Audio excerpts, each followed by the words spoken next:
خواتین و حضرات، ابلیس کی مجلس شورا جہاں سے ہم نے پہلے حصے کو پیش کیا تھا ڈاکٹر عبدالکریم شکور صاحب نے، تو وہیں سے گفتگو آگے بڑھاتے ہوئے ڈاکٹر صاحب السلام علیکم، کیسے ہیں؟ وعلیکم السلام، ٹھیک ہے، اللہ کا شکر ہے۔ جی پچھلی دفعہ ہم بات کر رہے تھے کہ یورپ یعنی فرانس اور برطانیہ کو مسولینی پسند نہیں آئے گا، مگر جو کام وہاں پر مسولینی نے کیا کالونیز کے نام پر یورپ نے بھی کیا۔ بہرحال چوتھا مشیر آیا جہاں پہ ہم نے بات ختم کی تھی کہ میں تو اس کی عاقبت بینی کا کچھ قائل نہیں جس نے افرنگی سیاست کو کیا یوں بے حجاب۔ یعنی چوتھے مشیر نے کہا کہ یہ کوئی عقل مندی نہیں ہے کہ جو ملوکیت اور ملوکیت کے پردے میں جمہوریت ہم نے چمکائی ہے اس کی گندگی کے جواز میں ان کا پردہ فاش ہو رہا ہے۔ تو پانچواں مشیر جو ہے وہ ابلیس، تو پانچواں مشیر جو ہے اب وہ کہہ رہا ہے کہ اے تیرے سوز نفس سے کار عالم استوار، تو نے جب چاہا کیا ہر پردگی کو آشکار، آب و گل تیری حرارت سے جہان سوز و ساز، ابل جنت تیری تعلیم سے دانا کار، تجھ سے بڑھ کر فطرت آدم کا وہ محرم نہیں، سادہ دل بندوں میں جو مشہور ہے پروردگار، کام تھا جن کا فقط تقدیس و تسبیح و طواف، تیری غیرت سے ابد تک سرنگوں و شرمسار، گرچہ ہیں تیرے مرید افرنگ کے ساحر تمام، اب مجھے ان کی فراست پر نہیں ہے اعتبار، وہ یہودی فتنہ گر وہ روح مزدک کا بزور، ہر قبا ہونے کو ہے اس کے جنوں سے تار تار، زاغ دشتی ہو رہا ہے ہم سر شاہین و چرخ، کتنی سرت سے بدلتا ہے مزاج روزگار، چھا گئی آشفتہ ہو کر وہ سطح افلاک پر، جس کو نادانی سے ہم سمجھے تھے ایک مشت غبار، فتنہ فردا کی ہیبت کا یہ عالم ہے کہ آج کانپتے ہیں کوہ سارو مرغزار وجوہ پار، میرے آقا وہ جہاں زیر و زبر ہونے کو ہے جس جہاں کا ہے فقط تیری سیادت پر مدار۔ تو یعنی وہ کہہ رہا ہے پانچواں مشیر کہ مہاراج ابلیس صاحب، یہ دنیا کا کاروبار آپ ہی کے دم سے چل رہا ہے، آپ نے اپنی ریاست سے ایسے ایسے مافیا اور گنڈے بنا دیے ہیں کہ ان کا پیدا کرنے والا انہیں اتنا نہیں سمجھ سکتا جتنا آپ انہیں جانتے ہیں۔ ارے ان انسانوں کو جن فرشتوں نے سجدہ کیا تھا وہ بھی انہیں دیکھ کر شرمسار ہوتے ہوں گے، مگر یہ بہت بڑا مگر استعمال کیا اس مشیر نے۔ وہ کہتا ہے کہ ابلیس صاحب یہ سب ٹھیک، مگر اب میں ان کی دانائی کو نہیں مانتا گرچہ وہ تیرے ہی مرید ہیں۔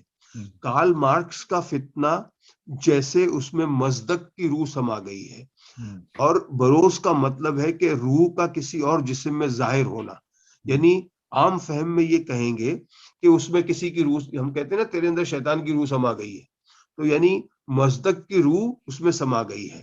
مزدک کون تھا، کب پیدا ہوا اور کیسے مرا، اس کے بارے میں تاریخ میں مختلف روایات ملتی ہیں۔ مزدک کے بارے میں ایک روایت یہ ہے کہ 563 سال عیسیٰ علیہ السلام سے پہلے زرتشت نام کے ایک نبی تھے جو ایران میں تھے اور ذوالقرنین آپ کے شاگرد تھے۔ یہ ایک روایت ہے تاریخ میں، صحیح ہے نہیں ہے یہ الگ چیز ہے۔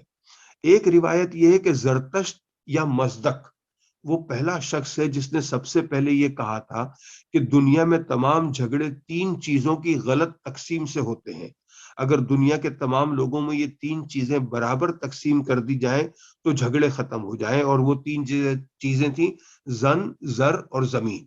اچھا، ایک روایت یہ بھی ہے کہ اسے 528 قبل مسیح میں نوشیروان عادل نے قتل کر دیا تھا، یعنی جو پیغام کارل مارکس دے رہا تھا وہی پیغام مزدک دے رہا تھا، تو نوشیروان عادل نے اسے قتل کر دیا۔ اب آگے کہتا ہے یہ مشیر کہ کوے شاہین کے برابر ہوتے جا رہے ہیں، نوکر مالک کی برابری چاہتا ہے، ایک عام مزدور کارخانے کے مالک سے آنکھیں ملانے لگا ہے۔ یہ کمیونزم جسے ہم نے ایک چھوٹا سا پتھر سمجھا تھا اینٹ بن کر ابھرا ہے، جس نے ایوانوں کے شیشے توڑنے کی قسم کھا لی ہے۔ میرے آقا ابلیس، جس جہاں کو آپ نے سجایا ہے مکاری، عیاری اور شاطرانہ طریقوں سے، اب وہ زیر و زبر ہونے والا ہے۔ تو اب ابلیس اپنے مشیروں سے مخاطب ہے، سب کی بات سن لی اس نے۔ اب وہ کہتا ہے کہ ہے میرے تصرف میں جہان رنگ و بو، دیکھ لیں گے اپنی آنکھوں سے تماشا غرب و شرق، دیکھ لیں گے اپنی آنکھوں سے تماشا غرب و شرق، میں نے جب گرما دیا اقوام یورپ کا لہو، کیا امامان سیاست کیا کلیسا کے شیوخ، سب کو دیوانہ بنا سکتی ہے میری ایک ہو، کارگاہ شیشہ جو نادان سمجھتا ہے اسے، توڑ کر دیکھے تو اس تہذیب کے جام و سبو، دست فطرت نے کیا ہے جن گریبانوں کو چاک، مزدکی منطق کی سوزن سے نہیں ہوتے رفو، کب ڈرا سکتے ہیں مجھ کو اشتراکی کوچہ گرد، یہ پریشاں روزگار آشفتہ مغز آشفتہ منہ۔ یعنی ابلیس کہہ رہا ہے اپنے مشیروں سے کہ میرے ہاتھ میں سب کچھ ہے، یہ سب میرے شاگرد ہیں، چاہے یہ جمہوریت ہو، ملوکیت ہو، اشتراکیت ہو، چاہے یہ کمیونزم ہو، سوشلزم ہو، یہ میرے شاگرد ہیں۔ جب یورپ کی قوم کا لہو گرما دیتا ہوں تو پہلی جنگ عظیم دوسری جنگ عظیم ہو جاتی ہے، میرے ایک وار سے نہ کوئی سیاست کا ماہر بچ سکتا ہے، نہ مذہب کا علم بردار۔ نادان ہے جو یہ سمجھتا ہے کہ ابلیس کے بنائے ہوئے محل کو توڑ سکتا ہے۔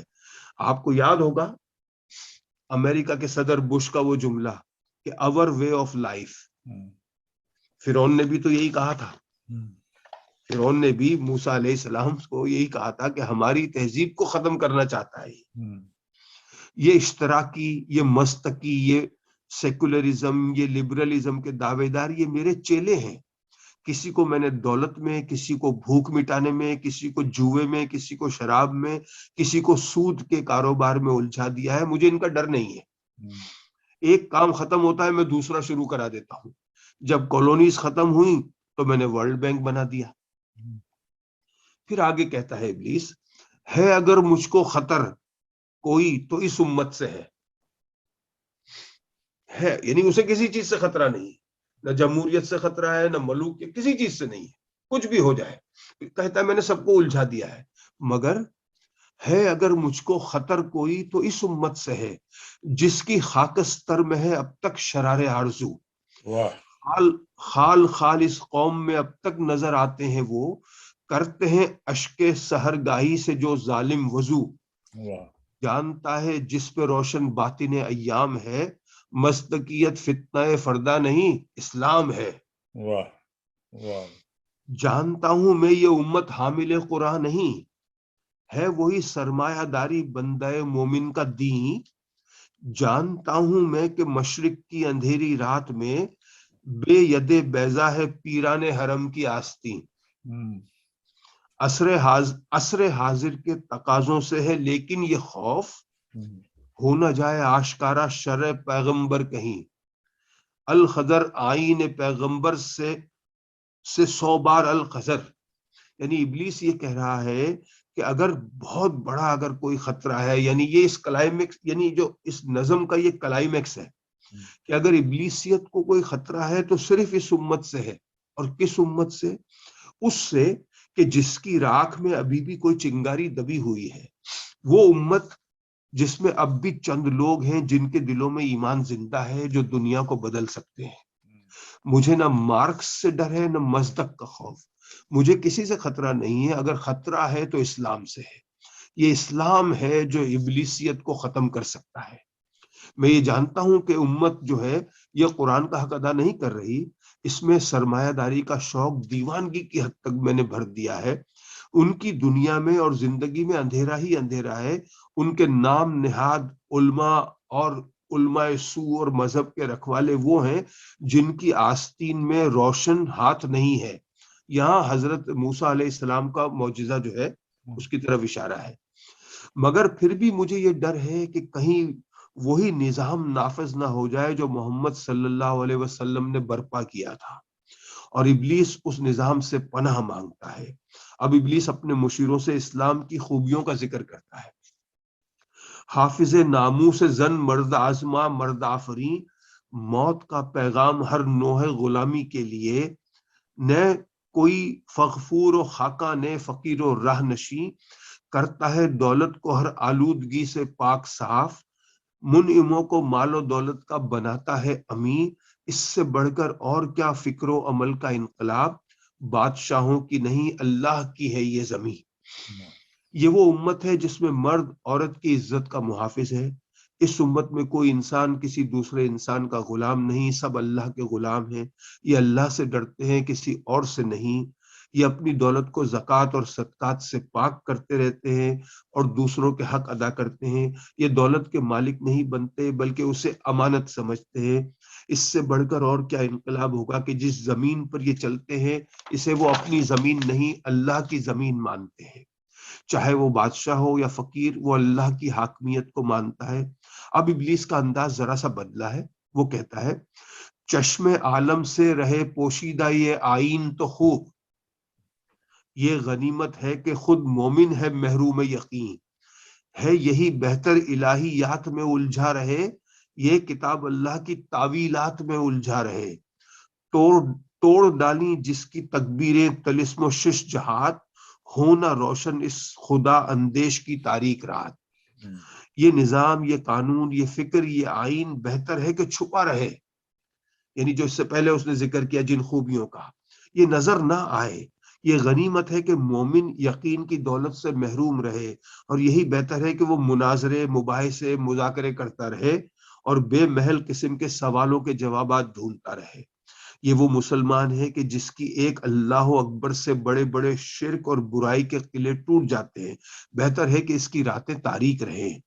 اب اقبال یہاں ابلیس کی زبانی جو بتا رہے ہیں وہ آج ہم اپنی آنکھوں سے دیکھ رہے ہیں اور کانوں سے سنتے ہیں, جو انہوں نے 80-85 سال پہلے بتایا تھا کہ ابن مریم مر گیا یا زندہ جاوید ہے صفات ذات حق, حق سے جدا یا عین ذات, آنے والے سے مسیح ناصری مقصود ہے, یا مجدد جس میں ہو فرزند مریم کے صفات, ہیں کلام اللہ کے الفاظ حادث یا قدیم, امت مرحوم کی ہے کس عقیدے میں نجات. آج آپ ٹیلی ویژن کے چینل اٹھائیں, اخبارات دیکھیں, کیسے کیسے سوالات پوچھے جاتے ہیں. حضرت عیسیٰ علیہ السلام مر گئے ہیں یا زندہ ہیں, ان پہ بھی ہمیں بحثیں چلتی ہیں. اللہ کی صفات اللہ سے علیحدہ ہیں یا عین ذات ہے. اللہ کی صفات اس کی ذات کا عین ہے یا غیر ہے. قیامت سے پہلے جس کو اس زمین پر دوبارہ آنا ہے وہ وہی حضرت عیسیٰ علیہ السلام ہے یا کوئی اور ہوگا جس میں حضرت عیسیٰ علیہ السلام کی صفات ہوں گی. یہاں میں کچھ اور مثالیں آپ کو دوں گا کہ ان کا علم سے یعنی اس نظم سے ڈائریکٹ تعلق نہیں ہے مگر موضوع کے اعتبار سے یہ مناسب ہے. آج کل جو ماحول بن گیا ہے کہ مختلف ٹی وی چینل اپنے اپنے مسلک کی تبلیغ میں لگے ہوئے ہیں. اسلام سے زیادہ اپنے مسلک کی تبلیغ ہوتی ہے. اس سے مسلمان مزید خانوں میں بڑھتے ہیں. آپ دیکھیں آج کیا حال ہے, نماز مسجدیں الگ الگ ہوتی جا رہی ہیں. ایک مسجد میں جو نماز پڑھ رہا ہے وہ یہی کہہ رہا ہے بھئی یہ میرے مسلک کی, میں اس مسلک کی مسجد میں جمعہ نہیں پڑھنے جا رہا. میرے سامنے مجھے لوگ کہتے ہیں. یہ تو عام ہو گیا ہے, عام ہو گیا. اب میرے مخاطب یہاں علماء کرام نہیں ہیں, میں ان کی عزت کرتا ہوں, مگر میں ان سے درخواست تو کر سکتا ہوں کہ کم از کم سال میں ایک مرتبہ ایسی مذہبی کانفرنس ہونی چاہیے جس میں تمام مسلک کے علماء شریک ہوں اور مل کے نماز بھی پڑھیں, تاکہ دوسرے جب دیکھیں تو وہ بھی شروع کر دیں گے. ایک ہو مسلم حرم کی پاسبانی کے لیے, نیل کے ساحل سے لے کر تابخا کے کاشگر. اور آج کل کیا زمانہ آ گیا پتہ ہے, ایک ہو مسلم نصارہ کی غلامی کے لیے, نیل کے ساحل سے لے کر تابخا کے کاشگر. علامہ اقبال نے کہا تھا, ہم نے کچھ ہفتے پہلے اپنے اس پروگرام میں کہا تھا, ہے ایاں فتنہ تاتار کے افسانے سے پاسباں مل گئے کعبے کو صنم خانے سے.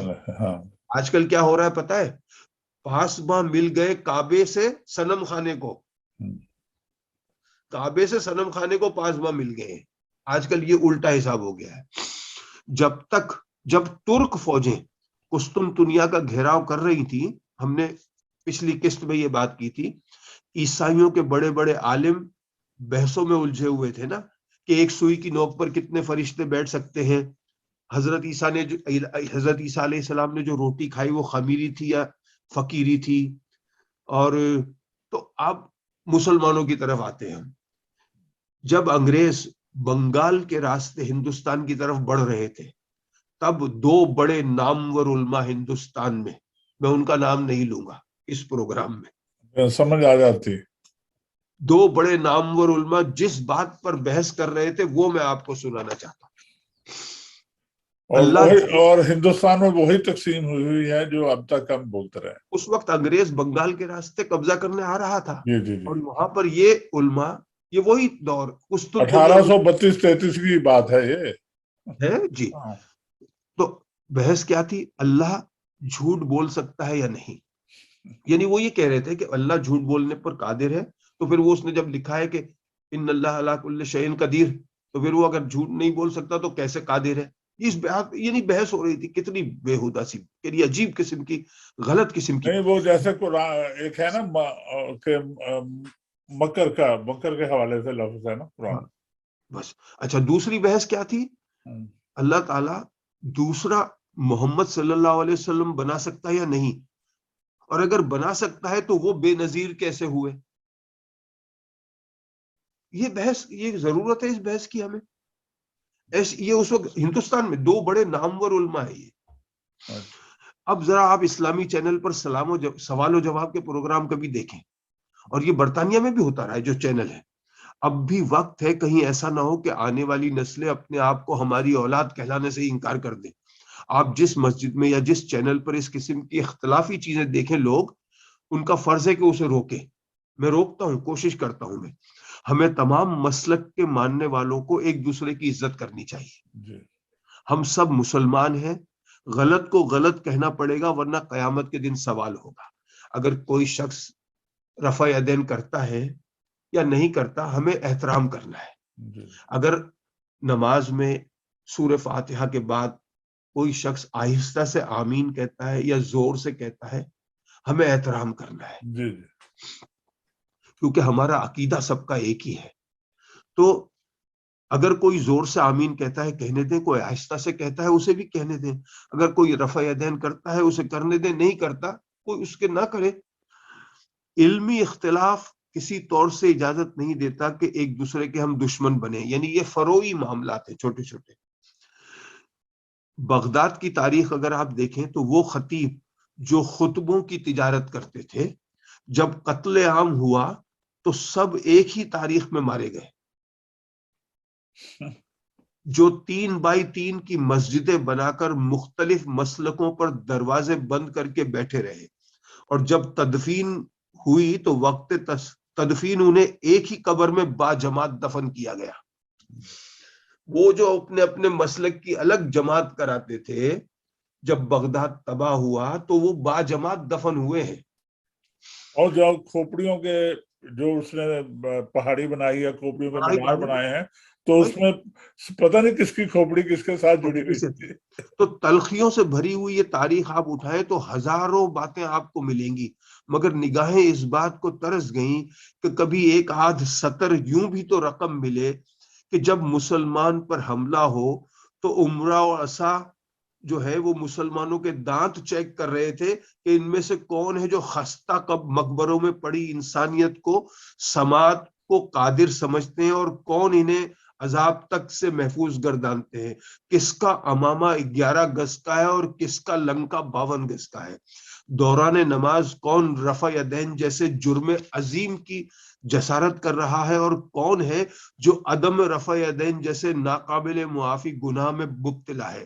اب کتنی عجیب بات ہے کہ امت مرحومہ تو ہمیشہ کم و بیش 1,24,000 دھڑوں میں تقسیم ہوتی ہے، اور اس امت کا دشمن صرف ایک ہی ہوتا ہے. چھوٹی چھوٹی باتوں پر فتوے اور بڑے بڑے حرام چل رہے ہیں. یعنی مورگیج میں بھی لے لوں اور مکان کرائے پہ دے دوں، تم بھی لے لو. کریڈٹ کارڈ میرے پاس بھی ہے، تمہارے پاس بھی ہے. کاروبار کرنے کے لیے سود پہ رقم بینک سے میں بھی لے لوں، تم بھی لے لو. مگر ہاں، امام جب سورہ فاتحہ ختم پڑھے تو زور سے آمین نہ کہنا. واہ واہ، بہت صحیح. کیا بات، کمال ہے. کیا بات. جیب میں کریڈٹ کارڈ ہے. میرے پاس کریڈٹ کارڈ نہیں ہے صابر رضا، اس لیے میں یہ کہہ رہا ہوں. میں نے مورگیج پہ مکان لے کر کرائے پہ کبھی نہیں دیا، اور نہ ہی بینک سے کوئی لیا ہے. میں اس لیے یہ کہہ رہا ہوں، ورنہ میں یہ نہ کہتا الفاظ آج. کریڈٹ کارڈ، بینک سے، اور باقی کام چل رہے ہیں. یعنی اکبر بادشاہ کو دین الہی کا سبق کس نے پڑھایا؟ دین الہی معلوم ہے آپ کو نا، جو اکبر بادشاہ نے دین الہی بنایا تھا نا، یعنی سب کچھ مذاہب کو ملا جلا کر جو مکس کیا تھا. مشیروں نے ہی اسے خراب کیا. کس نے پڑھایا تھا؟ مشیروں نے. آپ کو پتا ہے بغیر نقطے کے قرآن کی تفسیر لکھی ہے ایک عالم نے. اچھا. ان کا نام ہے ابو الفضل فیضی. ہاں ابو الفضل فیضی نے معاونت کی تھی دین الہی لکھنے میں. جی ہاں. وہ عالم دین جس نے بغیر نقطے کی تفسیر لکھی ہے. لیکن سلام ان کو بھی ہے نا کہ اسی زمانے میں مجدد الفسانی بھی تو ہوئے نا. وہ انہوں نے مقابلہ کیا نا. ہاں. تو اب ابلیس کہہ رہا ہے کہ کیا مسلمان کے لیے کافی نہیں اس دور میں یہ الہیات کے ترشے ہوئے لات و منات. تم اسے بیگانہ رکھو عالم میں کردار سے تا بساتے زندگی میں اس کے سب مورے ہوں مات. خیر اسی میں ہے قیامت تک رہے مومن غلام. چھوڑ کر اوروں کی خاطر یہ جہان بے ثبات. ہے وہی شیر و تصرف اس کے حق میں خوب تر جو چھپا دے اس کی آنکھوں سے تماشائے حیات. ہر نفس ڈرتا ہوں اس امت کی بیداری سے میں. ابلیس کہہ رہا ہے ہر نفس ڈرتا ہوں اس امت کی بیداری سے میں. ہے حقیقت جس کے دین کی احتساب کائنات. مست رکھو ذکر و فکر صبح گاہی میں اسے. پختہ تر کر دو مزاج خانقاہی میں اسے. یعنی ابلیس کہتا ہے اپنے مشیروں سے کہ یہ سب مباحثے مذاکرے یہ اختلافات مسلمانوں کی تباہی کے لیے کافی ہیں. اے میرے مشیروں تم اس امت کو اسلام کی صحیح اقدار سے دور ہی رکھو تاکہ یہ زندگی کے کسی شعبے میں ایک مومن کی طرح ترقی نہ کر سکے. یہ دولت کا شہرت کا عزت کا غلام بن کر رہے تو بہتر ہے. اس کو جعلی قسم کے تصوف میں الجھائے رکھو تاکہ وہ زندگی کی اصل حقیقت کو نہ سمجھ سکے. اب ابلیس اپنے ڈر کا اپنے خوف کا اظہار کر رہا ہے کہ میں ہر دم ڈرتا رہتا ہوں کہ کہیں یہ مسلمان خواب غفلت سے بیدار نہ ہو جائیں جن کے دین کی سچی حقیقت یہ ہے کہ جو بھی اللہ سے ملا ہے اس کا حساب ہوگا. اے میرے مشیروں ان مسلمانوں کو انہی چکروں میں الجھائے رکھو. انہیں قربت فراہم کرو علماء سو اور جعلی صوفیوں کی کہ جہاں یہ اپنے آپ میں مست رہے اور اس فکر سے آزاد ہو جائیں کہ باہر کی دنیا میں جو ہو رہا ہے ہونے دو. اگر کوئی شراب پیتا ہے سود کا کاروبار کرتا ہے جوا کھیلتا ہے تو ہمیں کیا ہم تو نہیں کرتے. یعنی یہ ہے اقبال کی نظر میں مزاج خانقاہی. اب مجھے کہنا تو بہت کچھ ہے مگر یہ مشکل کام ہم صابر رضا پر چھوڑ دیتے ہیں. خواتین و حضرات کچھ باتیں ایسی بھی ہوتی ہیں یہ جو اس سے شراکیت ہے اور اس میں جو غیر مسلم تھے جنہوں نے اسلام کے مقابلے میں یا مخالفت میں چیزوں کو غلط طریقے سے بیان کیا ہے اور ان میں ہمارا بھی فرض بنتا تھا. ہمارے علماء کرام نے بہت زیادہ اکثریت نے بہت اچھے کام کیے ہیں اور مقابلہ بھی کیا ہے. ان کے مقابلے میں کتب بھی لکھی ہیں کتابیں لکھی ہیں جواب بھی دیے ہیں. لیکن چند حضرات نے کچھ لوگوں نے اس میں ان کے بیان کو جو مغربی دنیا نے تبدیلیاں کی ہیں اور بڑی باریکی سے کی ہیں ان کو عام کیا ہے پبلک میں. تو جو آنے والی نسلیں ہیں وہ جب ان کو پڑھتی ہیں جیسے مغرب میں یا یونیورسٹیز میں تو وہ ان کو وہ خالص جو ہمارا پیغام ہے جو آقا دو عالم صلی اللہ علیہ وسلم کے راستے سے اللہ تعالیٰ کا پیغام ہم تک پہنچا ہے اس کی صحیح شکل ہم تک نہیں پہنچ پاتی ہے. تو ہمارا فرض ہے اور ہماری درخواست بھی ہے ان علماء حق سے کہ وہ ان چیزوں کو پڑھیں جو غیر مسلموں نے اس میں تبدیلیاں کی ہیں اور اس پہ ایک توجہ کی ضرورت ہے تو تاکہ آنے والی نسلیں اسلام کی صحیح شکل اور صحیح پیغام کو سمجھ سکیں اور پڑھ سکیں. اگلے ہفتے پھر ملیں گے. دعا میں شامل رکھیے گا. اللہ حافظ. اللہ حافظ.